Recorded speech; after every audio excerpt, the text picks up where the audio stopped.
दर्शकबिन नमस्कार। विशेष श्रृङ्खला एपी सेन्टरमा यहाँलाई हार्दिक स्वागत छ।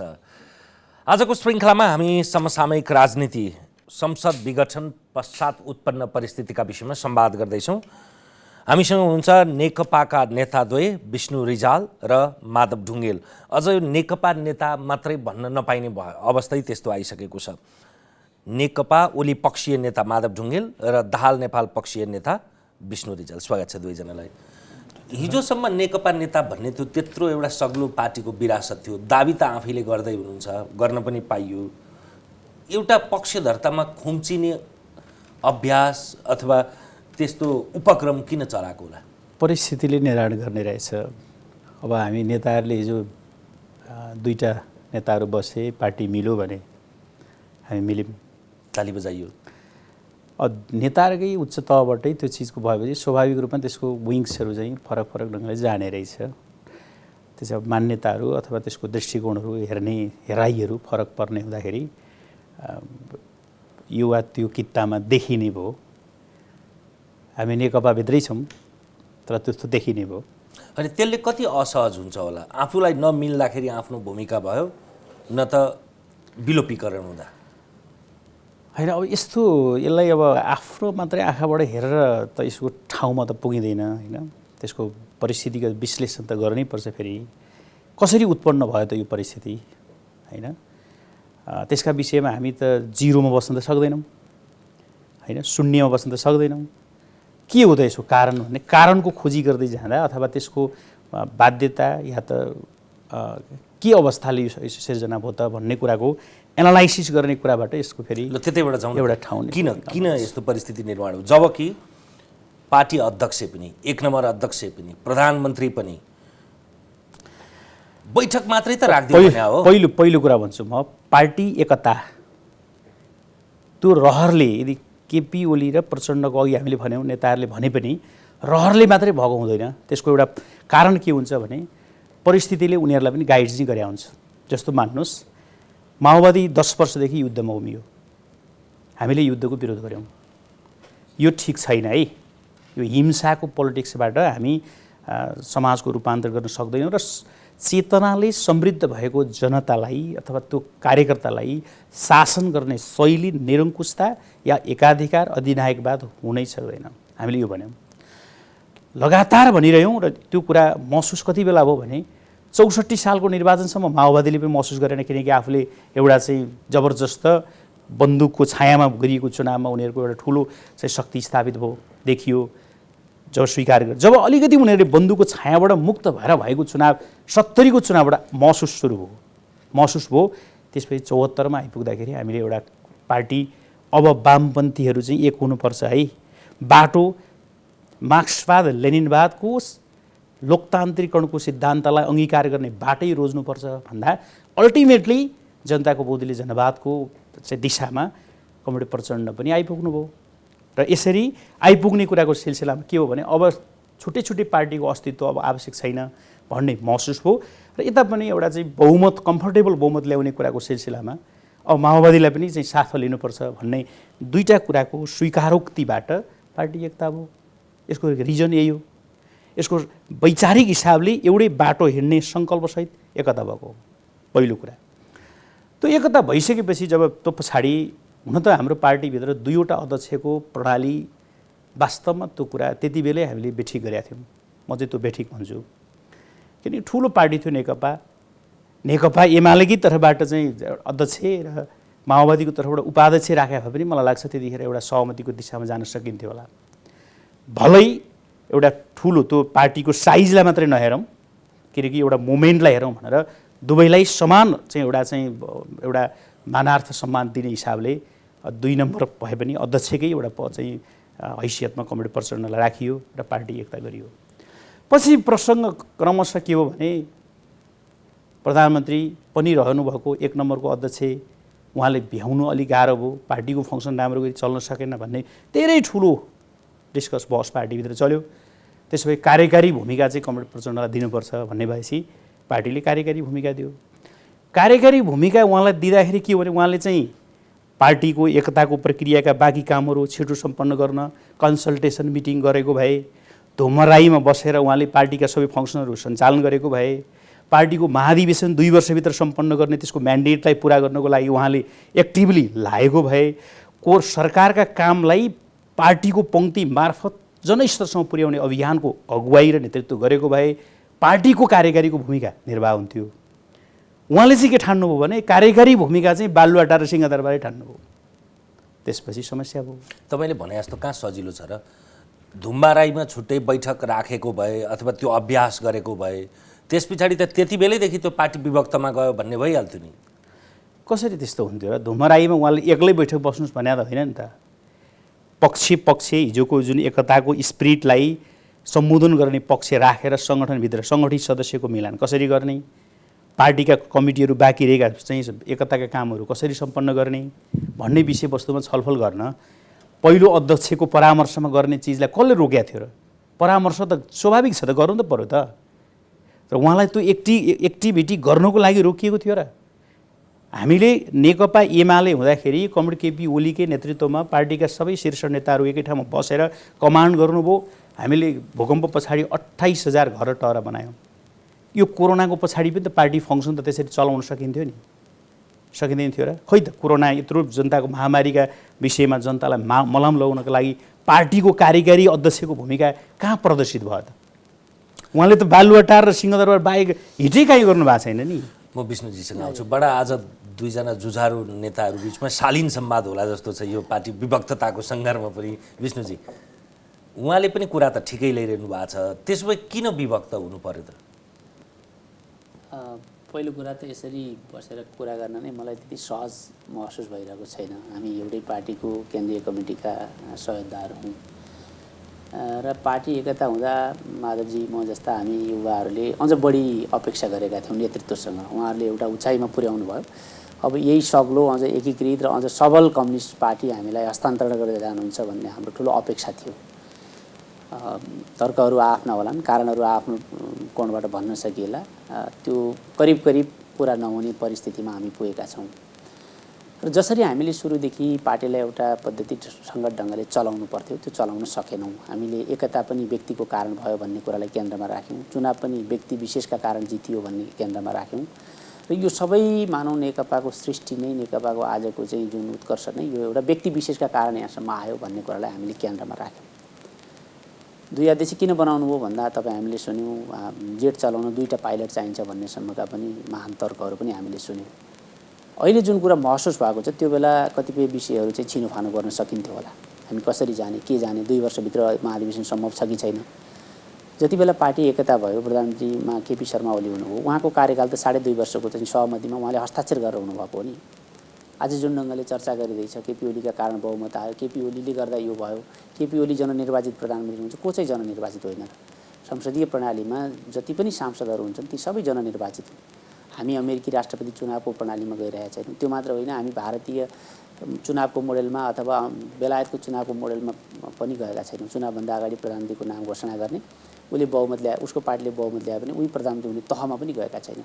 त्यसले गर्दा पार्टी भनेको सबैको सामूहिक एकता सहितको बल हो भन्ने कुरालाई नै हामीले आत्मसात गर्न सकेनौँ, उपेक्षा गर्न पुग्यौँ। त्यसले गर्दा हामी एकपछि अर्को समस्यामा फस्दै गयौँ। पहिला भएका सहमतिहरू उल्टिँदै गए, नयाँ सहमतिहरूले त्यसलाई चाहिँ पुर्ताल गर्ने कोसिस भयो, तिनीहरू पनि कामयाब भएनन् र अहिले हामी एउटा दुर्घटनाको मुखमा आइपुगेका छौँ जस्तो लाग्छ। यसले त दुईटै पक्षलाई हानि मात्रै गर्छ। म त्यो कुरा स्वीकार्छु। म यो यसमा चाहिँ मैले भन्ने पनि गरेको छु, तपाईँको गालामा जोडसँग थप्पड पऱ्यो भने दायाँ हातले हान्यो कि बायाँ हातले हान्यो त्यो त्यति महत्त्वपूर्ण कुरा होइन जस्तो लाग्छ मलाई। हामीले जनताका सामु जुन अपेक्षा गरेका थियौँ गत निर्वाचनमा घोषणापत्र मार्फत हामीले जनतालाई आह्वान गरेका थियौँ, हामीलाई बहुमत दिनुहोस्, हामी स्थिरता दिन्छौँ। 2007 साल यताको 70 वर्षको हामीले इतिहास हेऱ्यौँ भने कुनै एउटा सरकारले पनि 5 वर्ष अवधि पुरा गरेको छैन।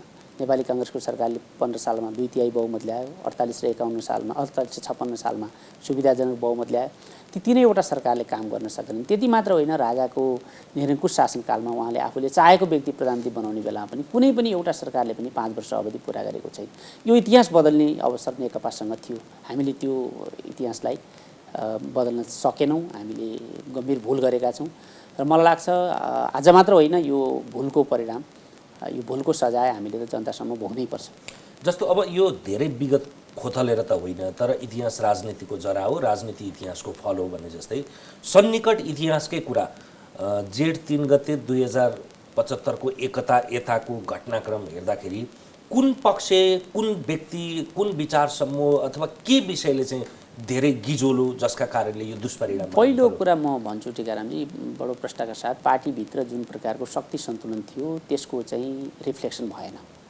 केपी ओली नेकपा एमालेको 71 सालको महाधिवेशनमा 54 मतले जित्नुभएको थियो। त्यस पछाडि पनि पार्टीभित्र लामो समय कसमस थियो, हामीले मिलेरै गरेरै गएका थियौँ।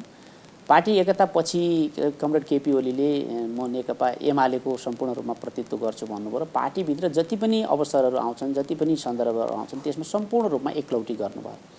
आज तपाईँले हेर्नुभयो भने तलको सङ्गठनमा हाम्रो 9 महाधिवेशन पछिका जिल्ला अधिवेशनहरूको जनसङ्गठनहरूको परिणाम हेर्नुभयो भने त्यसमा चाहिँ बराबरै जस्तो अझ कतिपय ठाउँमा माधव नेपाल पक्षको म अगाडि देख्छु।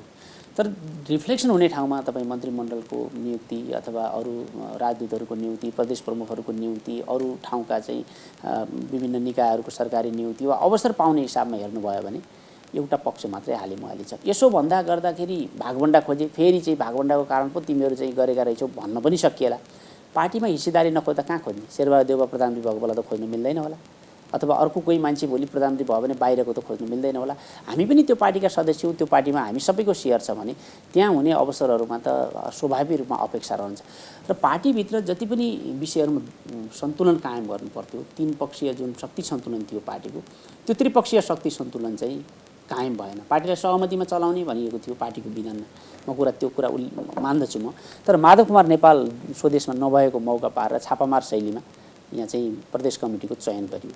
फलस्वरूप माधव नेपालले आएर नोट अफ डिसिसन लेख्ने अवस्थासम्म पनि यो नगर्नुहोस्, नोट अफ डिसिसन नलेख्नुहोस्, तपाईँका चाहिँ समस्याहरू के छन् सबै मिलेर समाधान गरौँ त त्यहाँ भनिएन।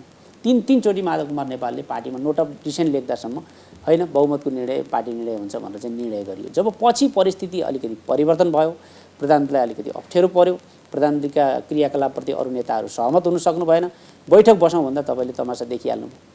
9 जना सदस्य भएकोमा 5 जनाले बैठक माग गर्दा प्रक्रिया अनुसार हुन्छ भनेर चाहिँ प्रधानमन्त्री तोक आदेश लाउने दिएर प्रशासनिक कदम चाल्नतिर जानु। अहिले माधवजीले भन्नुभयो नि म सहमत छु, कार्यकारी अध्यक्षले त्यो काम गर्नु पर्थ्यो, गर्ने गरी नै गरेको थियो। तर तपाईँले देख्नुभयो कुनै एउटा बैठकका लागि पनि त प्रधानमन्त्री तयार हुनु भएन। त्यो त समय ढिलो भइसकेको थियो। त्यो सुरुदेखि नै कार्यकारी हैसियत पाएदेखि नै त्यो अभ्यास गर्न थाल्यो। त्यसको भोलिपल्टकै तपाईँलाई म स्मरण गराउँछु, अघिल्लो दिन पार्टीले निर्णय गर्यो, भोलिपल्ट नै उहाँले कुनै टेलिभिजन च्यानल बोलाएर भन्नुभएको छ पार्टीको कार्यकारी त म हो, पार्टीको 1 नम्बर म हो भनेपछि त्यसपछि तपाईँ बुझ्नुहोस् न त्यसको परिणाम के थियो, के भयो भने। माधवजी विष्णुजीले भन्नुभयो, उहाँले प्रधानमन्त्रीले त्यो भोलिपल्ट दिएको इन्टरभ्यूको कुरा म गर्छु। उहाँले भनेको के हो भनेदेखि कमरेड प्रचण्ड कार्यकारी, म चाहिँ नन कार्यकारी होइन। कुरा त उयो भन्नुहोस्, म भन्छु म सरकारको प्रमुख भएको हुनाले सरकारभित्र कार्यकारी, उहाँ पार्टीभित्र कार्यकारी भन्नुभएको होइन र यही शब्द मलाई लाग्छ फर्काएर हेर्दा पनि हुन्छ। कार्यकारी त कार्यकारी नै हो, तर के हो भने ऊ निष्क्रिय होइन। अध्यक्ष 1 नम्बरको अध्यक्ष निष्क्रिय त होइन। प्रचण्डले अध्यक्षसँग परामर्श त गर्नै पर्यो नि त। अर्को अध्यक्षले दुईटै अध्यक्ष एकअर्कामा परामर्श त गर्नै पर्यो नि, किनकि त्यो दुईटा पार्टीको प्रतिनिधित्व गरिएको लिडरसिप थियो। त्यो हिसाबले यदि चाहिँ प्रधानमन्त्रीले दिनुभएको अन्तर्वार्तामा भनेको त्यही हो, कार्यकारी दुवै हो तर म सरकारतिर कार्यकारी, उहाँ पार्टीतिर कार्यकारी भने हो। त्यसलाई अर्को अर्थ व्याख्या दाबी नै थिएन नि, सरकारतिर कार्यकारी त उहाँ नै हो, त्यसमा त केही तर के भइदियो भने मैले अघि भने नि, तर कमरेड प्रचण्डले पनि त पार्टीको कार्यकारी भन्दा बढ्दा सरकारकै कार्यकारीकै कुरातिर उहाँ लाग्नुभयो। किनकि सिंहदरबार र बालुवाटारकै हिस्सामै उहाँको सम्बन्ध धेरै ठुलो चाहिँ जोड र त्यही भित्र चाहिँ उहाँका फङ्सनभित्रै उहाँको जोड रहँदा के हो भने समस्या चाहिँ त्यसरी क्रिएट भयो जस्तो लाग्छ मलाई। जहाँसम्म उहाँले भन्नुभयो जुन अवसरका कुरा, म एउटा कुरा के सहमत छु भने पार्टी एकताको पछाडि एउटा महाधिवेशनसम्मको पिरियडमा नेकपा एमाले, पूर्व माओवादीकै नम्सबाट हामी अगाडि बढिरहेको थियौँ भने त्यो समस्या केपी ओली, माधव नेपाल र झलनाथ खनालको समस्या हुनुपर्थ्यो। त्यो प्रचण्डसँगको साझेदारीको र प्रचण्डसहितको समस्याको इस्युको रूपमा त्यसलाई हामीले ग्रहण गर्ने ठाउँमा जब पुग्यौँ नि समस्या क्रिएट त्यहीँबाट भयो। त्यो चाहे त्यो कमरेड केपी ओलीको कमजोरी होस्, चाहे त्यो माधव नेपाल झलनाथको कमजोरी होस्, कमजोरी नेकपा एमालेको पूर्व नेतृत्व तहमा हामीले केही कमजोरी गऱ्यौँ, ठिक छ, त्यो कुरा म मान्छु। त्यसमा अर्को कुरा अवसरको कुराको सन्दर्भमा एज अ प्राइम मिनिस्टरलाई सामान्यतया किनभने एउटा प्रधानमन्त्री हुने भनेको जिन्दगीमा पटक पटक चाहिँ हाम्रो चाहिँ धेरै पटक प्रधानमन्त्री मान्छे हुँदैन, प्रधानमन्त्री एकपटक हुने हो। प्रधानमन्त्री बनाउनका लागि तलको ठुलो पङ्क्तिले साथ सहयोग गरिरहे पनि रहेको हुन्छ। त्यसै केही उहाँका एउटा बेरियर हुन सक्छन्, प्राइम मिनिस्टरका बेरियर भन्नुको अर्थ केही आफूले सम्बोधन गरिदिनुपर्ने इस्युहरू हुन सक्छन्, या त एउटा कार्यकारी भूमिकामा राख्ने कुराको सन्दर्भमा आफ्नो ह्यान्ड्सहरू केही बिल्डअप गर्ने कुराको सन्दर्भमा अलिक कन्फिडेन्सियल हिसाबले उहाँले नियुक्ति गर्ने कुरा हुनसक्छ। तर पनि त्यो चिज पनि अब यसको अर्थ प्रधानमन्त्रीले विवेकै पुर्याउनु हुन्न भने विवेक पुर्याउनु पर्ने कुरा उहाँको दायित्व हो। तर के हुँदैन भने पार्टीले फलानुलाई नियुक्ति गर भनेर निर्णय गर्दै त्यो नियुक्ति गराउने, फलानुलाई चाहिँ यसो गर भन्दै त्यो त कोही अहिलेसम्म चलाउनै छैन कि त्यो हामीले कहीँ गर्न सक्दा पनि सक्दैनौँ। पार्टीमा मन्त्री बनाउने छलफल निर्णय कहीँ भएको छ र छैन नि। खास नेताहरूको बिचमा परामर्श हुने यसो गरौँ र त्यसलाई एउटा धेरै हलेदो चलायो भने पनि हुन्छ भने जस्तै यो ठ्याक्कै फुट नै पुग्नुपर्ने अवस्था भनेको यो आजको अग्रसरता पाइला जसले पहिले सारोस्। अन्तर्कथाको कुरा गर्दा त राष्ट्रपतिलाई महाअभियोगको प्रस्ताव दर्ता गर्नेदेखि लिएर संसद विशेष अधिवेशन बोलाएर अविश्वासको प्रस्तावसम्मको उपक्रमको हतारोको चटारोको बिचमा संसद विघटनको प्रस्ताव गरियो भनिँदैछ। त्यो त्यस्तै हो। यति बुझ्नु कि यो अहिलेको जे खालको परिस्थिति निर्माण हो, कमरेड प्रचण्डले 19 पेज लामो जुन अब त्यो अराजनीतिक भन्न त्यसलाई अराजनीतिक भन्छु मैले, त्यो जुन एउटा चाहिँ आरोप पत्रको रूपमा उहाँले प्रस्तुत गरिदिनु पऱ्यो त्यसलाई फिर्ता नलिने अडान उहाँले राख्नु पनि यो आजको उत्पन्न परिस्थितिको एउटा मेजर कज त्यही नै हो। अनि देखाइदिन्छु जब तपाईँलाई देखाइदिनु होइन तर त्यो आरोपसहित केपी शर्मा ओलीलाई त्यो बैठकमा राख्नै मिल्दैन। मै भन्छु त्यो आरोपसहित किन राख्यो? त्यो आरोप त बाहिर राखेर छलफल गर्नु पऱ्यो नि। अनि बैठकमा उहाँ आउनु पनि पर्ने, अनि आरोप पनि त्यो चाहिँ स्थगित फिर्ता केही पनि नगर्ने भन्ने विषयवस्तु हुन्छ। त्यस्तो आरोपित मान्छेलाई कहाँबाट बैठकमा राख्न मिल्छ? त्यो आरोपको उत्तरमा त उहाँले अर्को त्योभन्दा लामो आरोप लगाउनु त उहाँले जवाफ दिनुभयो लिखित रूपमा, त्यो एउटा जवाब। तर के हो भने त्यो आरोपलाई स्थगित गरौँ, फिर्ता गरौँ, त्यसलाई लिएर केन्द्रीय कमिटीको बैठकमा जाने, त्यसलाई लिएर स्थायी कमिटीको बैठकमा जाने, त्यसलाई लिएर जनताको बिचमा जाने, त्यस्तो पार्टीको के अर्थ रहन्छ? त्यो सत्य कुरा हो कि त्यो आरोप उहाँले स्थगित र फिर्ता गर्न नगर्नु या त त्यसमा अडान लिनु नै यसको मेजर यहाँसम्म पुग्नुको कारण चाहिँ त्यही नै हो। पछिल्लो दिनमा त प्रधानमन्त्रीले जब अघिल्लो दिन 5 गते संसद विघटन भयो, 4 गते प्रधानमन्त्री कमरेड प्रचण्डका जानुभयो, लचिलो भएरै जानुभयो होला नि। उहाँले त्यो स्थगित गरौँ, फिर्ता गरौँ, बैठकलाई चाहिँ कम्फर्टेबली अगाडि बढाउँ, पार्टी एकता हामीले गऱ्यौँ, यत्रो मेहनत गरेर गरेको चिज यसलाई तलमाथि गर्न नदेऊ, कमरेड प्रचण्ड मान्नु भएन। नमानेर त्यो दिन बेलुकाको सूचना के प्राप्त भयो भने अब सत्य कति हो थाहा छैन, पीएम प्रधानमन्त्रीलाई बालुवाटारलाई प्राप्त भएको त्यतिखेरको सूचनाको कुरा हामीले थाहा पाएको कुरा भन्छु मैले। कमरेड प्रचण्ड सहितको टिम बाबुराम भट्टराई र चाहिँ उपेन्द्र यादव सहितको टिम चाहिँ देउबालाई भेट्न गएपछि अथवा प्रतिपक्षी दलको नेतालाई भेटेर महाभियोगको प्रस्तावको समेत आन्तरिक सहमतिको कुराको सूचना भएपछि यो मेरो बाध्यात्मक कदम हो भनेर उहाँले भन्नुभयो। हामीसँगको कुराकानीमा गर्दाखेरि उहाँले त्यसरी म यसमा दुईवटा कुरा उल्लेख गर्न चाहन्छु टिकारामजी। पहिलो कुरा, पार्टीका सचिवालयका बहुमत सदस्यहरूले बैठकको माग गरेर एउटा पत्र दिनुभयो पार्टी अध्यक्षलाई। त्यसको जवाफमा उहाँले बैठक बोलाउनु भएन, 10 पेज लामो प्रत्युत्तर लेख्नु, व्यक्तिगत ढङ्गले लेख्नुभयो, व्यक्तिगत ढङ्गले आरोप प्रत्यारोप लगाएर। त्यसले गर्दा यो अहिलेको विवादको फायर स्वयं केपी ओलीले नै खोल्नु भएको छ। पहिलो कुरा यो चलिरहेको म के ठान्छु भन्दाखेरि यो प्रचण्डले दस्तावेज पेश गरेर वा केपी ओलीले त्यसको प्रत्युत्तर दिएर समस्या आएको होइन, समस्या आएर त्यो दस्तावेज आएको। पहिलो कुरा हामीले यसरी बुझौँ। दोस्रो कुरा म के उल्लेख गर्न चाहन्छु भने उहाँले अध्यादेश ल्याउनुभयो हठात ढङ्गले। पहिला त्यो जुन अध्यादेशमा चाहिँ निर्णय भएर गल्ती भयो भनेर पार्टीले निर्णय गरेर उहाँले फिर्ता गर्नुभएको थियो, फेरि त्यही संवैधानिक परिषद सम्बन्धी उहाँले अध्यादेश ल्याएर आउनुभयो र केही सांसदहरू समावेदनको लागि राष्ट्रपति कार्यालयमा जानुभयो। राष्ट्रपति कार्यालयले संवैधानिक दायित्व अन्तर्गतको सांसदहरूको जुन अधिकार थियो त्यसलाई प्रयोग गर्न दिएन। त्यहाँ चाहिँ सचिवलाई लुकाइयो, भगाइयो, त्यो तपाईँहरूलाई सबैलाई कथा थाहा छ। त्यति हुँदाहुँदै बालुवाटारमा छलफल भएपछि नेताहरूको बिचमा 2 बुँदामा सहमति भयो। के भयो भन्दाखेरि संवैधानिक परिषद सम्बन्धी अध्यादेश प्रधानमन्त्रीले फिर्ता लिने, समावेदन दर्ता सम्बन्धी प्रस्ताव चाहिँ सांसदहरूले फिर्ता लिने। सांसदहरू त्यहाँबाट फिर्ता आउनुभयो र हामीले के ठानेका थियौँ भने पार्टीमा अब मेलमिलाप हुन्छ, एकता हुन्छ, कुनै न कुनै बिन्दुमा गएर नेताहरूको बिचमा एउटा सहमति बन्छ, सहमतिको बाटो समात्यो भनेर उहाँले खालि त्यो समय मात्र बाई गर्नुभएको रहेछ। उहाँले त्यो अध्यादेश फिर्ता लिनु भएन। त्यो अध्यादेश फिर्ता लिने त हाम्रो पार्टीको उहाँ सहितको अध्यक्षतामा बसेको बैठकको स्थायी समिति बैठकको सर्वसम्मत निर्णय हो। उहाँले त्यो अध्यादेश नै फिर्ता लिनु भएन र उहाँले स्थायी समितिको बैठकमा भन्नुभएको छ रेकर्डमा कि मैले संवैधानिक परिषदमा कुनै नियुक्ति गरेको छैन।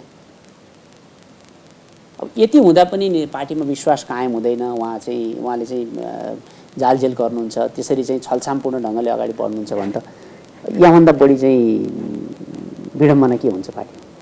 अब यस पछाडिको कुरामा जाउँ। यसको हुन त अब सर्वोच्च अदालतमा रिट दर्ता भएर यसको संवैधानिक इजलासमा प्रक्रिया प्रारम्भ भइसकेको छ। 47 सालको संविधानमा संसद विघटन अथवा विश्वभरि नै संसदीय व्यवस्थामा प्रधानमन्त्रीको विशेषाधिकारको रूपमा रह्यो। अघि विष्णुजीले भने जस्तै 7 सालदेखि अहिलेसम्म एकपटक पनि 5 वर्षको सरकार बन्न सकेका छैन। पञ्चायती 30 वर्षमा बन्न सक्थ्यो होला, बिचमा यो सहित 4 पटक बहुमत प्राप्त सरकार भइसकेका छन्। तर बन्न नसकेको विडम्बनालाई निरन्तरता नदिउँ भनेर संविधानमा स्वयं संविधान सभा अध्यक्षले अब कसरी उत्तर दिनु होला, सुभाष चन्द्र नेम्बाङजीले उहाँका अन्तर्वार्ताहरू अहिले पनि सार्वजनिक भइरहेछन्। कहाँनिर त्यस्तो चहर छ, ठाउँ छ जसका कारणले प्रधानमन्त्रीलाई त्यस्तो विशेष अधिकार होस् जसले कार्यकाल नसकिँदै संसद विघटन गर्न सकियोस्? यस्तो छ, यो संविधान चाहिँ कस्तो भने, म कानुनकै विद्यार्थी पनि हो। संविधानको प्र्याक्टिस के हुन्छ भने संविधानमा सबै चिज चाहिँ लेख्या हुँदैन। त्यो चाहिँ प्र्याक्टिसले, त्यसको व्याख्याले, त्यसको चाहिँ त्यो अर्को कानुनका अरू दायराहरू जोडिँदै जान्छन्। जस्तो बेलायतमा तपाईँ हेर्नुहोस् कि अब अहिले अलिखित संविधान जस्तो बनिसक्यो क्या, नजिरहरूको कानुन छ त्यहाँ। किनकि लामो अभ्यास भएपछि के हुन्छ भने संविधानका व्याख्या हुँदै हुँदै हुँदै जान्छन्, नजिरहरूको सङ्ग्रह नै कानुन हुन्छ। र अहिले पनि हामी त संविधान त भर्खर जारी गरेन हो, हाम्रा धेरै त्यो चाहिँ हजारौँ त नजिर बनिसकेका छैनन्, तर पनि त्यसका नजिरहरूको प्रक्रिया सुरु भयो हाम्रो लोकतान्त्रिक अभ्यासमा। हामीले बनाएको संविधान हो। त्यो संवैधानिक इजलासले एउटा चाहिँ छलफल गर्छ, बहस गर्छ, न्यायाधीशहरूले त्यसका बारेमा संसारका प्र्याक्टिसहरू हेर्छन्, लोकतान्त्रिक व्यवस्थाको वास्तविक मर्म के हो। जस्तो अहिले गरेको संसद विघटन रोक्ने कुरा मात्रै प्रधान हो कि योभन्दा पछाडि पनि यस्ता खालका चाहिँ उत्पन्न समस्या आउँदा समाधान दिने कसरी हो भन्ने कुराको आधारमा पनि यसलाई हेरिन्छ के। जीवनभरको वर्षौँदेखिको प्र्याक्टिसमा यस्तो प्र्याक्टिसले गलत बाटो लिन्छ कि सही बाटो लिन्छ, यस्ता आधारमा, यसका चाहिँ पक्षहरूको आधारमा संवैधानिक इजलासमा छलफल हुन्छ। त्यो छलफल भएर त्यसको व्याख्या हुन्छ। पक्ष र विपक्षमा त अहिले पनि धेरै मान्छेहरू छँदैछन् होइन। एउटा प्रधानमन्त्रीको विशेषाधिकार हो भन्ने पनि छ, प्रधानमन्त्रीको काहीँ लेखिएको अधिकारै छैन भन्ने पनि छ। दुइटै बहसको त विषयवस्तु त इन्ट्री हुन्छ नै, तर त्यसको एउटा बेटर चाहिँ सल्युसन के त, संवैधानिक व्याख्या के त। त्यसले आजको व्याख्याले दर्जनौँ 20औँ वर्षसम्म त्यसले पोजिटिभ प्रभाव पार्ने गरी निर्णय गर्नुपर्छ। मैले सम्मानित सर्वोच्च अदालतलाई यही कुराको अपेक्षा गर्छु म एज नागरिकको हिसाबले।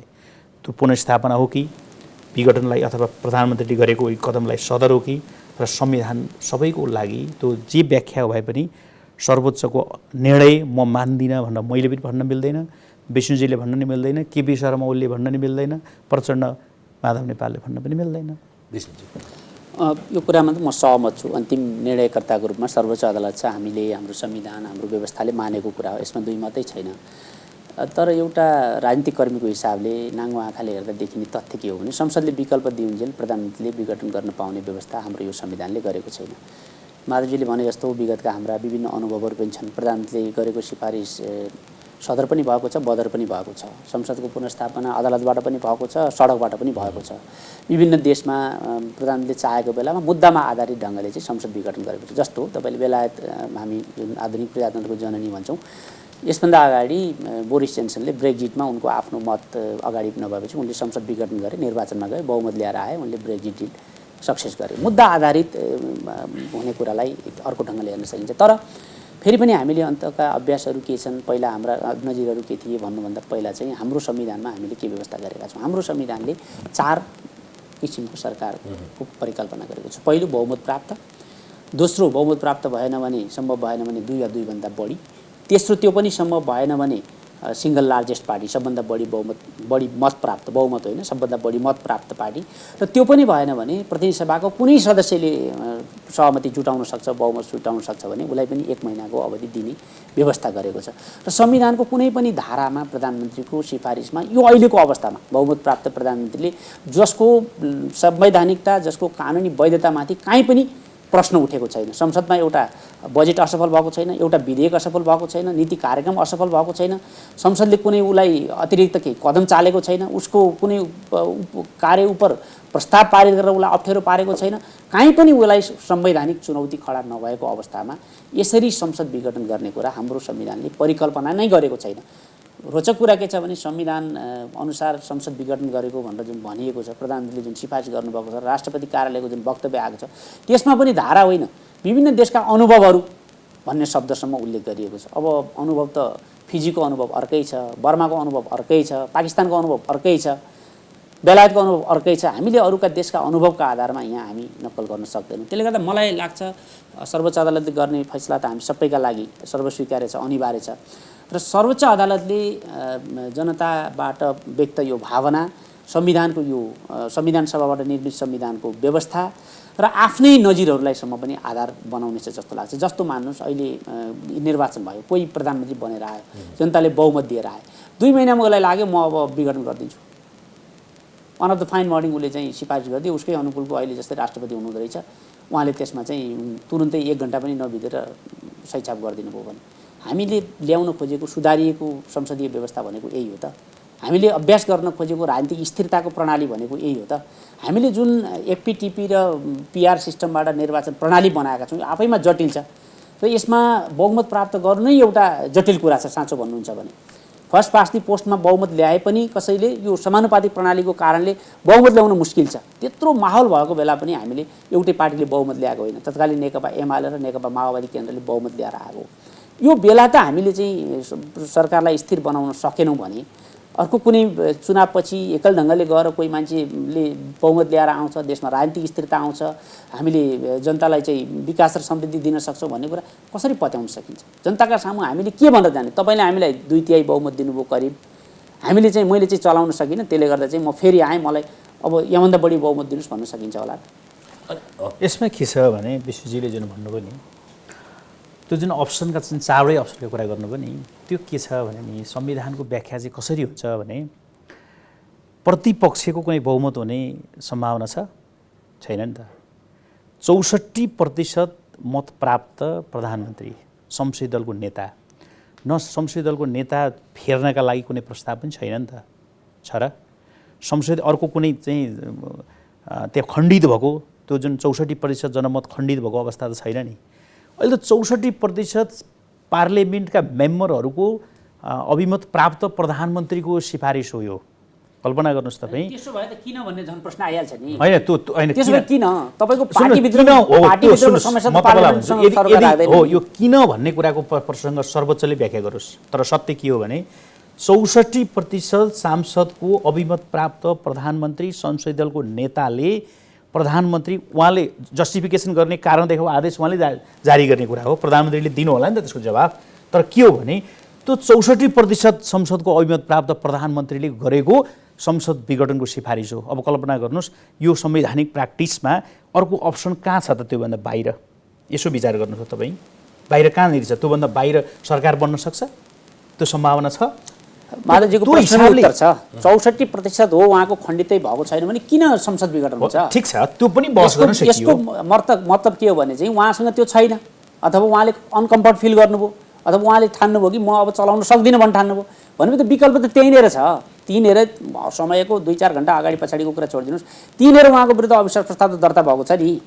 फेरि यस्तो हुन्छ, त्यो संसदीय प्र्याक्टिसमा के हुन्छ भने नि त्यहाँभित्रको अन्तर्विरोध के छ भन्ने कुरा चाहिँ हामीलाई थाहा होला, तर त्यो चाहिँ सबै चिज चाहिँ कानुनले बुझ्दैन कि। कानुनले कागज बुझ्ने हो। कागज के बुझ्छ त भन्दा त्यो 64% सांसदको अभिमत प्राप्त प्रधानमन्त्री, त्यो शक्तिशाली प्रधानमन्त्री जसले उहाँले अनकम्फर्ट फिल गर्नुभयो, के गर्नुभयो उहाँले जवाफ दिने कुरा हो। त्यो जवाफ चित्त बुझ्दो हुन्छ कि हुँदैन सर्वोच्चले त्यसलाई हेर्छ कारण देखाउ आदेशमा। तर के हो भने त्यो कुनै खण्डित मतबाट चाहिँ प्रस्ताव भएको हुँदैन। त्यो एक मना एकताका साथ संसद 64% संसदले पेश गरेको हुन्छ त्यसको कानुनी व्याख्या। यदि सही रूपमै प्रधानमन्त्रीले भले अब सर्वोच्चप्रति अथवा प्रधान न्यायाधीशप्रति टिप्पणी नगरौँ, त्यो प्रतीक्षै गरौँ, कतिपयले यसलाई अगाडि नै म्याच फिक्सिङ जस्तो भनेर भन्ने गरेका छन्, त्यो परिणामले देखाउँला। त्यो परिणाम जस्तै आए पनि फेरि स्वीकार्नै पर्छ। हामी लोकतान्त्रिक मुलुक, संविधानको सर्वोच्चता स्वीकार्छौँ भने अहिलेसम्म तपाईँले संसद विघटनको नजिर हेर्नुहुन्छ भने यदि चुनावमा जानुहुन्छ भने प्रधानमन्त्रीले पहिले राजीनामा दिन्छ अनि संसद विघटन गर्छ जहिले पनि।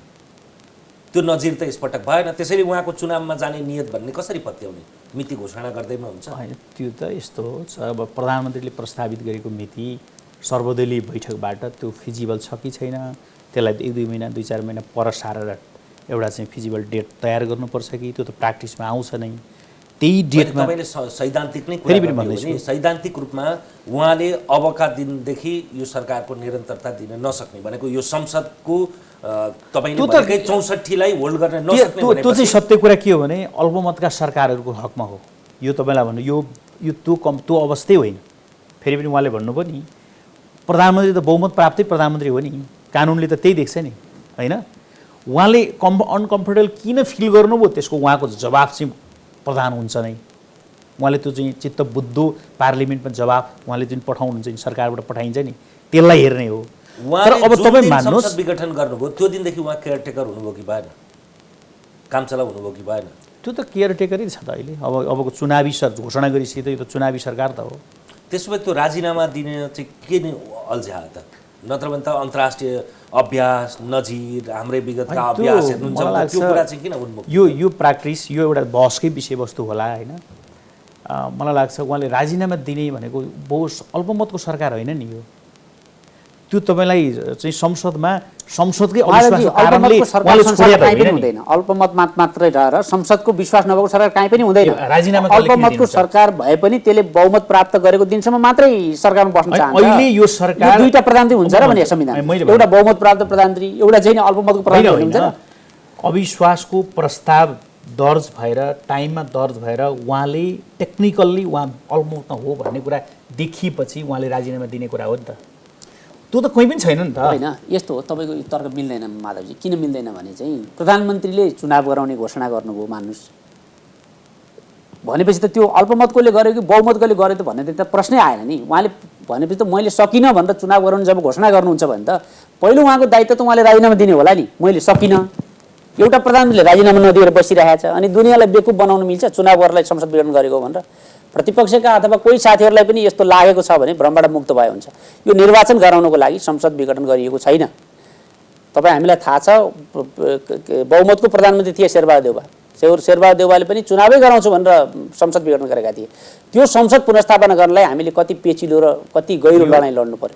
त्यसले गर्दा संसद विघटन जसरी सजिलो गरी यो होइन प्रधानमन्त्रीको हातको भरुवा बन्दुकको जस्तो जुन प्रचार गरिएको छ नि हाम्रो संविधानले त्यो चिन्दैन। यो चाहिँ हङ पार्लिमेन्टको अभ्यास हो है। हिजो हामी कहिले पनि बहुमत नल्याएको सरकारका अभ्यासहरू हुन्। अनि चाहिँ हिजो चुनाव मध्यावधि चुनाव कसले गरायो? शेरबहादुर देउवाको बहुमतको सरकार थियो कि थिएन? अस्ति शेरबहादुर देउवाले संसद विघटन गर्दाखेरि 58 सालमा 59 जेठ 8 गते गर्दाखेरि बहुमत सरकारले गराएको होइन माधवजी। बहुमत थियो उहाँसँग, उहाँ बहुमत प्राप्त संसदीय दलको नेता हुनुहुन्थ्यो। त्यसले गर्दा बहुमत हुने नहुने यो अब नेपालको एउटा प्र्याक्टिसकै कुरा हो। यो त नयाँ संविधान पछाडिको पहिलो अभ्यास हुँदैछ। यो पुरानो अभ्याससम्म मात्रै पनि यसलाई हेर्न मिल्दैन। यो नयाँ अभ्यास पनि अनुकूलता लाग्ने पुरानोमा हेर्न मिल्छ, अनुकूल नलाग्ने होइन। मैले भन्न अनुकूलता होइन, केही त प्र्याक्टिसका सन्दर्भमा कि यो अहिले सबै के त यो निरङ्कुश कदम हो त? त्यसो भए बिल्कुलै निरङ्कुश एकाधिकारको सुरुवात हो, एकाधिकारवादी कदम हो यो, निरङ्कुश कदम हो, यो सर्वसत्तावादी कदम हो यो र यो कुनै पनि प्रकारले बहुदलीय लोकतान्त्रिक प्रक्रियालाई अवरुद्ध गर्ने कदम हो। बाबा यो ल सर्वोच्च अदालती फङ्सन क्रियाशील छैन, कुनै पनि फङ्सन क्रिया छैन। हामीले बनाएका संविधान सबै इनएक्टिभ भए त सबै संविधानका अङ्गहरू एक्टिभ भइरहेछन्। संविधान अनुसार हामी चल्न तयारै छौँ। मान्नुहोस् ल केपी ओलीले अझै गलतै कदम चाल्नु भएछ अरे। उहाँ एउटा प्राइम मिनिस्टरबाट छोड्नुहोस्, तपाईँ उहाँलाई व्यक्तिको रूपमा लिनुहोस् अब ल। त्यसपछि मान्नु न तपाईँ उहाँलाई त कानुनको दायराभित्र उहाँ पनि त हुनुहुन्छ। सर्वोच्चको निर्णय त उहाँले नि त मान्नुपर्छ। मान्नु भएन भने ल मान्नुहोस् अर्को कुरा स्टेपको कुरा होला, तर उहाँले त्यो मान्दिनँ त भन्नुभएको छैन नि।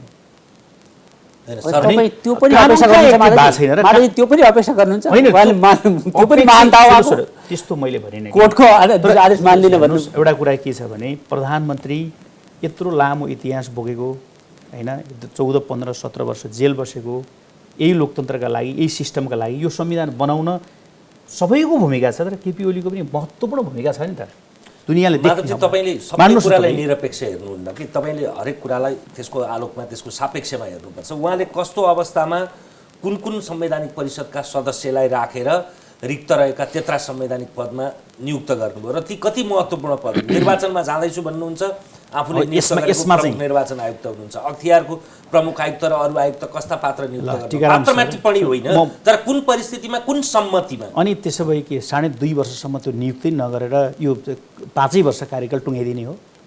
त्यो चाहिँ लोकतन्त्र हो? त्यसको राम्रो प्र्याक्टिस हो त्यो? त्यसलाई म भन्दैछु त्यसमा प्रतिपक्षी दलको नेताको अनिवार्य उपस्थिति भएको कारणले प्रतिपक्षी दलको नेता एकवटा बैठकमा पनि कहिले नआएर त्यो नियुक्तिको प्रक्रियालाई असहयोग गर्ने हो? मान्नुहोस् तपाईँ। त्यति मात्रै होइन, सभामुख जस्तो संविधानको एउटा महत्त्वपूर्ण त्यो एउटा सेरिमोनियल अङ्ग जस त्यहाँ चाहिँ यसको सदस्य छ त्यो ठाउँमा आफ्नै पार्टीबाट बनाइएको सभामुख त्यहाँ नआउनु पर्ने हो? एउटा कुरा हिसाब गरौँ है। अनि यो चाहिँ यो फङ्सन के त सरकारको पर्फर्मेन्स ती पुराना अभ्यास गलत थिए भनेर त्योभन्दा पनि गलत कुरा सदर हुन्छ त? गलतको कुरै छैन, हामीले गलत भनेकै छैनौँ, मात्रै प्रधानमन्त्रीले संसद विघटन गरेर चुनावमा लगेको कुराको विषय जनतामा जाने विषयवस्तुको सन्दर्भमा डिबेट गर्ने हो भने त्यो मेरो रुचिको कुरा होइन। म पर्सनली भन्नुहुन्छ भने म त्यो चाहिँ म पनि खुसी छैन। प्रधानमन्त्री आफै भन्नुभएको छ म भारी मनले दुःखका साथ बाध्यात्मक रूपमा यो कदम चाल्न विवश छु उहाँले भन्नुभएको छ। अब विष्णुजीलाई अब अदालतले एउटा निरूपण त गर्ला तर निर्वाचनमा जाने भनेको छ, त्यो कुराको शङ्खाको सुविधा हुँदाहुँदै पनि निर्वाचनमा जानुभन्दा अरू विकल्प हुनसक्छ र सडकबाट त्यो विकल्प कसैले सोचेको पनि छैन। निर्वाचनमा नजाने भनेर कसैले पनि भनेको छैन। 2 वर्ष पछाडि निर्वाचन हुन्छ, हाम्रो संविधानले नै त्यो व्यवस्था गरेको छ। नेकपालाई जनताले 5 वर्षको म्यान्डेट दिएका छन्, कुनै व्यक्ति विशेषलाई जनताले म्यान्डेट दिएको होइन। केपी शर्मा ओली प्रधानमन्त्री हुँदा त 2.5 वर्षको तमसुमा हस्ताक्षर गरेर प्रधानमन्त्री हुनुभएको हो। अझ पार्टीले उदारतापूर्वक उहाँलाई प्रधानमन्त्रीको 5 वर्षको म्याद दियो। उहाँ पार्टीको प्रथम अध्यक्ष हुनुहुन्थ्यो। उहाँले यो दुईटा कुरा धान्न सक्नु भएन। हामीले त्यही कुरा उठाएको पार्टीमा, यो तपाईँले दुईटा कुरा धान्न सक्नु भएन, तपाईँलाई बढी भयो। केपी मात्रै नधानेको नभएर अब नेकपाले धान्न सकेन भन्ने बुझ्नु पर्यो नि त। नेकपाको प्रधानमन्त्री नेकपाको अध्यक्षले संसद हामीले अधिकतम संवैधानिक असंवैधानिक ढङ्गले त्यसको निरूपण अदालतले जनताले नेकपालाई दिएको यो अभिमतलाई सम्मान गर्न नेकपाले अधिकतम ढङ्गले कोसिस गर्छ। संसदको 5 वर्ष आयु कायम रहनुपर्छ भन्नेमा हाम्रो दृढतापूर्वक अडान छ। हामीले विनम्रतापूर्वक अपिल गरेका छौँ। सर्वोच्च अदालतले मुद्दा हेरिरहेको छ। हामी राजनीतिकर्मी भएको हुनाले बोल्दै नबोल्ने कुनै पनि विषयवस्तुमा भन्ने हुँदैन। यद्यपि अदालतको आफ्नो प्रक्रिया छ। तर त्यस्ता बोली जसले अदालतको न्याय निरूपणमा प्रभाव पार्छ मलाई त्यस्तो लाग्दैन। झ्यालबाट बाहिर मलाई लाग्दैन त्यस्तो। सडकमा यस्तो नारा लाग्दै रहेछ त्यसैले मैले यति गरेन भने म माथि आक्षेप लाग्छ भनेर प्रभावित त्यस्तो पनि देख्दैन। नेपालको अदालत स्वतन्त्र छ। किन भन्दा नेपालको अदालत यही अदालत हो जसले राजा ज्ञानेन्द्रका कदमहरूलाई पनि एकपछि अर्को गर्दै खारेज गरेको। साई आयो खारेज गर्ने त यही अदालत हो। अहिले त्यति बेलाको न्यायाधीश मिनबहादुर रायमाझीको संस्मरण बजारमा आएको छ। उहाँहरूलाई कतिको त्रास थियो तर पनि उहाँहरूले एउटा हिम्मतका साथ निर्णय गर्नुभएको छ। त्यसले गर्दा सरकारमा भएको हुनाले सत्तामा भएको हुनाले रहनुपर्ने औपचारिक सम्बन्धहरू राज्यका प्रमुख निकायका प्रमुखहरूको लागि हामीले अन्यथा लिन मिल्दैन। तर न्यायपालिकाको ढङ्गले नेपालको न्यायपालिकाले जुन हिम्मतका साथ फैसलाहरू गर्दै आएको छ, निरूपणहरू गर्दै आएको छ, केही सिद्धान्तहरू नजिरहरू स्थापना गर्दै आएको छ, त्यसको आलोकमा हेर्दाखेरि कुनै पनि हिसाबले संविधानमै नभएको कदमलाई सर्वोच्चले सदर गर्न सक्छ जस्तो मलाई लाग्दैन। सर्वोच्चले संविधानको अन्तिम व्याख्या गर्ने हो, संविधान संशोधन गर्न सक्दैन। हामीले त्यो बेला संविधान निर्माताहरूको अभिव्यक्ति हेर्न सक्छौँ। अहिले पनि अर्काइभमा छन्, सुरक्षित छन्। प्रधानमन्त्रीलाई हामीले किन यो गर्न परेको थियो त्यसका टिप्पणीहरू त्यहाँ उल्लेख छन् संसदमा, अहिले पनि ती अभिलेखका रूपमा सुरक्षित छन्। र हामीले यो 70 वर्षको राजनीतिक अनुभवबाट राजनीतिक अस्थिरताको दुश्चक्रबाट मुक्ति निकाल्न सकिन्छ भनेर प्रधानमन्त्रीको विकल्प संसदमा हुन्जेल हामीले निर्वाचनमा नजाने कुरालाई स्वीकार गरेर मानिलिउँ यस्तो अवस्था आयो। अब यो 10 दिन पछाडि एउटा कारण देखाउ आदेश जारी गरेर त्यस पछाडि चित्त बुझाएर नबुझाएर कि सदर बदर गर्यो भने त वारपार भयो, एउटा कुरा भयो। किनभने संसद विघटन ठिक छ, जायज छ, संविधान सम्मत छ भनेपछि त विरोधका बावजुद चुनावमा जानु त विकल्प भएन, त्यसलाई पनि मान्नुहुन्छ। अथवा पुनस्थापित गरिदियो भने त त्यस पछाडि भएका संसदको सङ्ख्याले के गर्ने हो त्यस पछाडि गरिहाल्नुहुन्छ। तर अब अदालत पनि अन्यमस्यकतामा भएर यसलाई लम्ब्याउँदै पेशी तोक्दै अरू केही महिनासम्म गयो भने अनि त्यसले त झन् कि त अब त्यो चुनाव घोषणा गर्नुभएको छ त्यसलाई सामना गरौँ, त्यसलाई कसरी गरिन्छ, अगाडि बढ्ने कि अनि आन्दोलनलाई नै चर्काउने? पहिलो कुरा, अदालतको आफ्नो प्रक्रियाप्रति मेरो टिप्पणी केही पनि छैन, तर हाम्रो अदालतको बारेमा बेला बेलामा जनगुनासो अलिकति मुद्दामा ढिलो हुन्छ। ढिलो न्याय दिनु चाहिँ नदिनु बराबर हो भन्ने पनि न्यायालयमा एउटा प्रचलन सुन्न पनि सुनिन्छ। त्यसमा पनि यस्तो विषयवस्तु जसले सिङ्गो राष्ट्र एउटा अन्यमनस्क अवस्थामा रहनुपर्नेछ, राष्ट्र चाहिँ अराजकतातिर जान्छ कि भन्ने त्रास छ, यो विषयवस्तुलाई सम्मानित सर्वोच्च अदालतले त्यति लामो समय राख्दैन जस्तो लाग्छ मलाई। अहिले संवैधानिक इजलास तुरुन्तै गठन भएको छ र मैले सुनेअनुसार 22 गतिदेखि निरन्तर सुनवाई गर्ने भन्ने जुन कुरा भएको छ, यसले पनि यो मुद्दाको विषयवस्तु, यसको गम्भीरता र यसको अग्राधिकारलाई नै स्पष्ट गर्छ। यस हिसाबले सर्वोच्च अदालतले अन्यल नहुने गरी यो विषयलाई छिटो निरूपण गर्छ र हामी राजनीतिक दलहरू आफ्नो धारणाहरू बनाउन तयार हुन्छौँ। यसलाई चाहिँ म त्यसमा अहिले जान चाहन्न टीकारामजी, म गर्छ भन्नेमा विश्वास गर्छु। यो प्रायोरिटीको विषयवस्तु हो, यो छिटै फैसला हुन्छ। अब यसले पार्ने प्रभावका अरू पक्षतिर जाउँ। यो फेरि प्रकारान्तरले दुईटै पक्षलाई हानिकै कुरा हो। बागमती प्रदेशबाट सुरुवात भइसकेको छ, त्यहाँका मुख्यमन्त्री विरुद्ध अविश्वासको प्रस्ताव दर्ता भएको छ। सङ्ख्यात्मक नै कुरा गर्ने हो भने प्रदेश 2बाट चाहिँ अहिले त्यति त्रास छैन, किनभने त्यहाँ प्रतिपक्षमा भएपछि प्रदेश नम्बर 1 को 93 सदस्यमध्ये प्रचण्ड नेपाल पक्षमा 48, ओली पक्ष 19 भनेपछि यहाँ त्यसै अल्पमतमा परिहाल्यो। प्रदेश नम्बर 3 यसैमा त परिसकेको छ, 110 मध्ये 46 प्रचण्ड नेपाल पक्षको, 34 ओली पक्षको। प्रदेश नम्बर 4 मा अलिकति सन्तोष मान्ने ठाउँ छ, त्यही पनि बहुमत पुग्दैन। 60 मध्ये 4 मा पनि त्यस्तो छैन, 60 मध्ये 27 प्रचण्ड नेपाल पक्षको, 13 ओली पक्षको। प्रदेश 5 मा 87 मध्ये 40 प्रचण्ड नेपाल पक्ष, 21 ओली पक्ष। यस्तो अवस्थामा अब यो कसरी अगाडि बढ्छ? त्यो त एउटा पार्टी जब डिभिजनकै दिशामा गइसकेपछि त अब त्यसको नियति सबैले भोग्नुपर्छ हैन। त्यसबाट चाहिँ मैले यो चाहिँ मलाई रहिदिए हुन्थ्यो, यो चाहिँ नरहिदिए हुन्थ्यो भन्नुको कुनै अर्थ छैन। जब पार्टी डिभिजनको दिशामा गयो भनेपछि आफ्नो हैसियत अनुसारको भाग लिने हो, अर्को विकल्प छैन। त्यो तपाईँले भनिरहनु भएको डाटा अब अलिक पुरानो निर्वाचित भएको डाटा होला, त्यसभित्र केही चेन्ज होला, फेरबदल होला, कोही सरकार टिक्लान्, कोही सरकार ढल्लान्, कोही तानातान पनि होला। त्यो यो सबै हाम्रो यो अहिलेको परिस्थितिले हामीलाई भोग्न बाध्य बनाएका चिजहरू हुन्। अब यो चिजसँग अब यसको कुनै टिप्पणी मैले गर्न आवश्यक ठान्दिनँ, नम्बर 1 है। अब अर्को दोस्रो कुरा भनेको चाहिँ अब अहिले पनि मलाई लाग्छ अब यो पार्टीभित्र परिस्थितिले के कुराको चाहिँ जनाउ दिइरहेछ जस्तो लाग्छ मलाई भने फेरि पनि मिलेर जाऊ भन्ने चाहिँ जनाउ चाहिँ दिइरहेछ। मिलेरै जाऊ भन्छ है, बुझ्नुभयो? अब मिलेर जाने बाटो त उहाँले टुङ्गिसक्नुभयो, त मिलेर त जाऊ भन्छ। यस्तो त टुङ्गिएको पनि भन्न मिल्दैन, किन पार्टी औपचारिक त फुट्या छैन नि। अब नेकपाका भित्रभित्र औपचारिक अनुमोदन भएको छैन भन्नु न, नफुटेको त कसरी भन्नुहुन्छ? भित्रभित्र हुने चिज बाहिर उजागर भयो, बस अहिले यति मात्रै बुझौँ, योभन्दा धेरै भएको जस्तो लाग्दैन। खै अब केपी ओलीले को अध्यक्षतामा बसेको बैठकमा हामी बस्यौँ, खै उहाँले कसैलाई कारबाही त गर्नुभएको छैन होइन, मात्रै कमरेड प्रचण्डको कार्यकारी अधिकार फिर्ता भएको छ।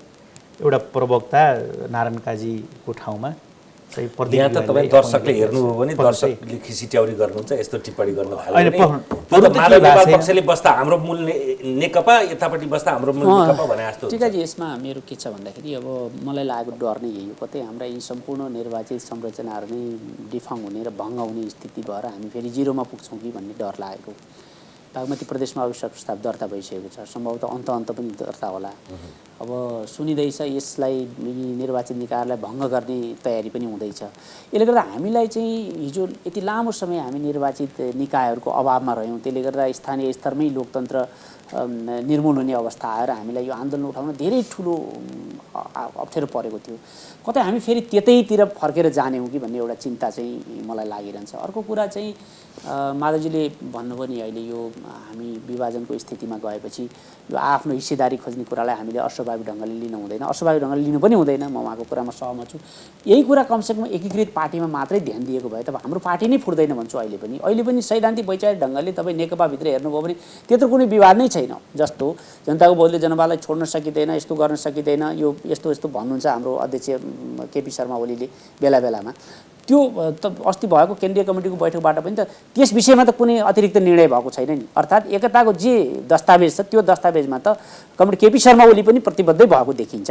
त्यसले गर्दा अहिले कुनै सैद्धान्तिक वैचारिक बहसका विषयहरू आएर गरेर हामी फुटेको गरेको होइन। कार्यशैलीगत र हाम्रो चाहिँ शक्ति सन्तुलनको जुन असन्तुलन भयो पार्टीभित्र त्यसले ल्याएका पराकम्पहरू हुन्। पार्टीभित्रको जुन जसको जे अवस्था छ त्यसलाई मात्रै हामीले रिकगनाइज गरिदियौँ भने त्यसमा केही समस्यै थिएन। भदौ 26को बैठकको दुईवटा बडो स्पष्ट निर्णय हो। पहिलो, केपी शर्मा ओली 5 वर्ष प्रधानमन्त्री निरन्तर रहने। दोस्रो, चैतमा महाधिवेशन हुन्जेलसम्म केपी शर्मा ओली पार्टीको पहिलो वरियताको अध्यक्ष रहिरहने।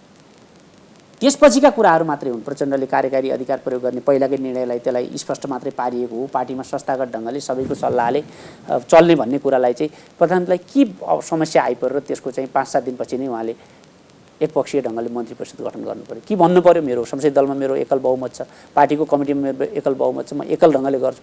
जब उहाँकै अध्यक्षतामा बसेको बैठकले निर्णय गरेको छ यी कुरा गर्ने, उहाँको अनुकूलतामा निर्णय गर्ने र बाँकी कुरामा सरसल्लाह गरेर उहाँले गर्ने भन्दाखेरि अरू नेताहरूले यो नगर्नुहोस् भन्दै उहाँले गरेर यो सङ्कट सिर्जना गर्नुपर्ने कारण बुझ्न सकेको छैन।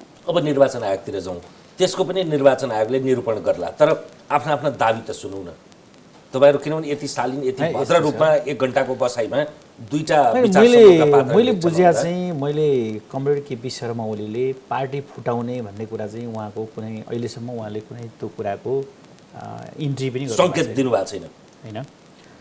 मैले पार्टी फुटाउन अरू कसैलाई चाहियो भने मैले फुटाउने हो, अर्को पार्टी दर्ता गर्ने। टीकारामजी, म यसमा एउटै सानो कुरा के निवेदन गर्छु भने हामी लोकतान्त्रिक संविधानबाट निश्चित छौँ। राज्यका विभिन्न चरित्रहरू हुन्छन्।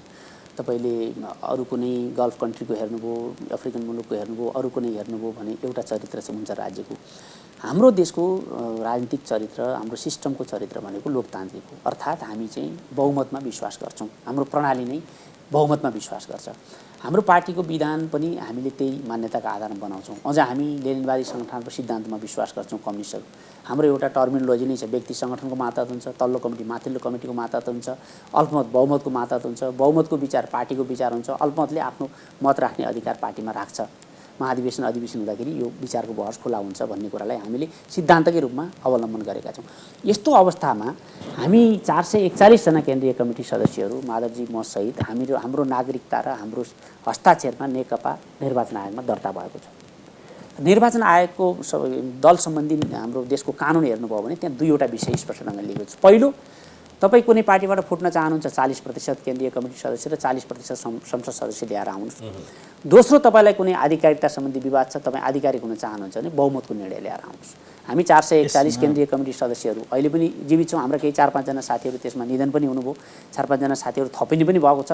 हामीले हस्ताक्षर गरेर बुझाएका छौँ, पार्टी कमिटीको निर्णय बुझाएका छौँ।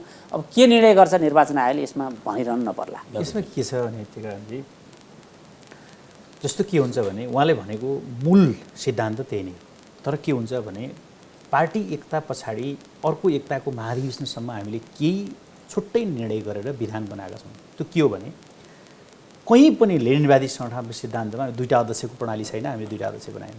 नम्बर 1, पार्टी एकताको प्रक्रिया पूर्व माओवादी पूर्व एमालेको नाममा हामी क्रमशः एकताको प्रक्रिया अगाडि बढाउँदै थियौँ। त्यो एकताको प्रक्रिया टुङ्गेकै छैन। त्यसपछि के हुन्छ, एकताको महाधिवेशन एउटा त्यो पनि हामी सहमतिमा गर्नेछौँ भन्ने कुरा विधानमा व्यवस्था गरेका छ। र राष्ट्रिय पार्टीको विधान चाहिँ संविधानको अङ्ग हुन्छ। यो संविधानको अङ्गको रूपमा यसलाई स्वीकार गरिन्छ राष्ट्रिय पार्टीका विधानहरू। अनि त्यो संविधानको अङ्ग, कानुनको अङ्गको रूपमा चाहिँ स्थापित गरिएको विधानलाई आधार पान्दाखेरि कुनै बहुमत र अल्पमतको कुरा त्यहाँ यो एउटा एकताको महाधिवेशनसम्म परिकल्पनै गर्दैन त्यसले। नम्बर 1 म भन्दैछु। र त्यसमा के हुन्छ भने सामान्यतया 2 अध्यक्षको सहमतिमा महासचिवले बैठक बोलाउने विधि त्यही नै हो हैन। र त्यो बैठकले निर्णय सहमतिका साथ गर्ने त्यसको विधि यही नै हो। अब त्यो विधिभित्र मान्नुहोस् 1 नम्बरको अध्यक्ष र महासचिव एकातिर भएको पोजिसन जुन अवस्था छ, जोसँग माइन्युट पनि उहाँसँगै हुन्छ। माधवजी, विधानको धारा 60 लाई के भन्नुहुन्छ? हाम्रो विधानको धारा 60 लाई के भन्नुहुन्छ तपाईँले? त्यो यस्तो हो, त्यो बुल्चुङमा राखिएको व्यवस्था हो। त्यो तपाईँलाई भन्नु त्यो एकताको महाधिवेशनपछि एक्टिभ हुन्छ। कसरी एक्टिभ हुन्छ? एकताको महाधिवेशनपछि नयाँ विधान बन्छ। हैन, एकताको महाधिवेशनबाट त्यहाँ लेखेकै छ हामी चाहिँ नयाँ विधान लिएर जान्छौँ कि धारा 60 भुलचुकमा राखिएको हो भन्नुहोस्। धारा 60 मा हाम्रो सहमति थिएन भन्नुहोस् होइन भने होइन, तपाईँले भनेको कुरा मलाई- सबै ठिक छ मलाई लाग्छ। सहमतिको आधारमा जाने नेतृत्वको बीचमा सहमति कायम गर्ने भएन भने के गर्ने भन्ने कुरा विधानको धारा 60 ले प्रष्ट ढङ्गले लेखेको छ बहुमतको निर्णय पार्टी निर्णय हुनेछ अल्पमतले आफ्नो विचार त्यहाँ राख्नेछ भनेर त लेखेको छ त्यो अभ्यास हामीले गरिसकेका छौँ माधव कुमार नेपालले 3 चोटि पार्टीमा नोट एप्लिकेसन लेख्नु भएको छ त माधवजी यो तथ्यलाई किन उल्लेख नगर्ने उहाँले अल्पमतमा पर्नु उहाँको व्याख्या त अब पक्षमा निर्वाचन आयोगले उहाँको गर्ला। पक्षमा 8 जना भएको भए माधव नेपालको निर्णय लागू हुन्थ्यो त्यो अब तपाईँलाई कुन पोजिसनमा कति बेला अब अहिलेको जुन अहिले तपाईँले देख्नु भएको छ पार्टीको चाहिँ अहिले डिभिजनको विवाद त निर्वाचन आयोगमा गइसकेका त छैन छ र त्यही नगएका कारणले 45 दिनभित्रमा गर्नु भएन भने दुईटैले नेकपा पनि नपाउने पार्टी चुनाव चिन्ह पनि नपाउने अवस्था छ त्यो त एउटा संवैधानिक कानुनी सङ्कट के हुँदै जान्छ त्यो एउटा पाटो होला पार्टी एउटै पार्टी भएर चुनाव लड्ने स्थिति पनि हुन सक्ला मिल्दै नमिल्नु पर्ने अवस्था पनि त्यस्तो आउन सक्ला आइडियोलोजिक त्यसैले समस्या छ सकेसम्म यतिको टिकारामजी शालीनता र अहिले यो सौहार्दता राख्नु अहिले सबैलाई। नेपाल कम्युनिस्ट पार्टीमा कुनै आइडियोलोजिक प्रब्लम हो तपाईँले देख्नु भएको छ यदि विचारधाराको समस्या थियो भने त बल्खुमा गएर मदन भण्डारीको फुलमाला अर्पण गरेर हिजो त्यो जनताको बौद्धले जनवाद नभएर जनताको जनवाद भन्ने तर अहिले मदन भण्डारीको स्वामित्व पार्टी कार्यालयको स्वामित्व बल्खुको स्वामित्व भन्ने कुराका कारणले गर्दाखेरि त्यो विचारधाराको त समस्यै छैन अझै तपाईँले यहाँ देख्नु होला कि कमरेड प्रचण्ड माधव नेपाल केपी ओली सँगै बसेर फेरि मिलेरै जाउँ भन्नुहुन्छ कि थाहा छैन त्यो कुरा त्यो पोजिसन पनि टाढै छ जस्तो मलाई लाग्दैन किनकि दुइटै पार्टीले सबैलाई हटाएको छैन मलाई लाग्छ म अहिले कमरेड केपी ओलीको अध्यक्षतामा बसेको बैठकमा म चाहिँ सामेल छु म अर्को बैठकमा सामेल छैन तर मेरो नाम त्यहाँ हटाएको छैन उहाँ अर्को उता प्रचण्ड अध्यक्ष भएको प्रचण्ड माधव नेपाललाई अध्यक्ष भएको बैठकमा उहाँ सामेल हुनुहुन्छ यताबाट उहाँलाई हटाएको छैन कमिटी दुईतिर छौँ नि हामी त अथवा सिङ्गो टिम त कतै हटेको त छैन नि त यसको निर्गुल त निस्किसकेका छैन नि त अझै पनि मलाई लाग्छ फेरि एकपल्ट कुल भएर बस्दाखेरि परिस्थिति अर्को ठाउँमा फेरि एकताबद्ध भएर जाने परिस्थिति बन्छ कि हामी त्यो पनि अपेक्षा गर्छौँ कम्प्लिटली त्यो चाहिँ कुरा अहिले निषेधैको रूपमा जानुपर्छ भन्ने पनि छैन किनकि यो अब एउटा परिस्थिति जन्य हिसाबले आफ्ना कमजोरीहरूलाई स्वीकार गरेर अगाडि बढ्ने एउटा स्थिति बढ्न पनि सक्छ किनकि हामी 10 वर्षसम्म कमरेड प्रचण्डले गरेका गतिविधिको त भण्डाफोर गरेर आयो नि त 6 महिना अगाडि प्रचण्डले केपी ओलीलाई मानसिक रोगी भने होइन उपचार गर्नुपर्छ कहाँ हो भनेर चाहिँ विज्ञप्ति निकालेको होइन त्यही केपी ओलीलाई यो मुलुकको सबभन्दा ठुलो मान्छे मान्नमा तयार हुनु पनि त्यसैले यो परिस्थिति यसलाई हामी अझै पनि यसलाई मिलेर एउटा ठाउँमा चाहिँ सल्युसन निकाल्ने बाटोमा जान पनि सक्छ या त अब जे भयो त्यसलाई जुन रूपमा हामी अगाडि बढ्न सक्छौँ अदालतको फैसला हामी मानौँ जे फैसला आउँछ त्यो फैसलालाई टेकेर मान्नुहोस् संसद पुनर्स्थापना गरिदिएछ भने सोही बमोजिम त्यसलाई एउटा प्रक्रियामा जाने र चुनाव भएछ भने चुनावको प्रक्रियामा जाने समान प्रश्न 54 मा टुकेर 58 मा एकजुट हुनै पर्यो कांग्रेसको 59 टुक्रिएर 61 मा एकता हुनै पर्यो त्यो नगरिकिन धरै रहेनछ राप्रपाहरूको देखि लिएर अहिले जनता समाजवादीदेखि लिएर जसपासम्मको हेर्नुस् त्यो चाहिँ जहाँ जनताको अनुमोदनको अवस्थामा आउँछ जब आफ्नो वास्तविक हैसियत थाहा हुन्छ त्यस पछाडि अहिले त सत्ता शक्ति दम्भ उन्मादका कारणले नै यो विभक्तता ल्याएको छ त्यसले त ल्याउँछ त्यसैले त्यति शालीनता त्यति सौहार्दता नेपाली राजनीतिलाई कुलुषित नपारिदिनुस् जसका कारणले भोलि फेरि नम्बर 1 भ्रष्टाचारी यो भन्नेसँगै एकै ठाउँमा बस्नुपर्ने अवस्था नआओस् पुरानो नजिरको त्यो शालीनता चाहिँ रहोस् म दुवैजनालाई सुरुमा विष्णुजी अनि म त यही पक्षमा रहन्छु जहिले पनि मैले अपिल पनि गर्ने गरेको छु साथीहरूलाई राजनीतिक कारणले हामी फरक फरक ठाउँमा भयौँ भने पनि हाम्रो व्यक्तिगत मित्रता केही समय भन्नुहोस् न सधैँ त कहाँ फरक रहन्छ र यी विषयहरूलाई हामीले चाहिँ सैद्धान्तिक वैचारिक कोणबाट नै बढी उठाउनुपर्छ व्यक्तिगत आरोप प्रत्यारोप गाली गलोजले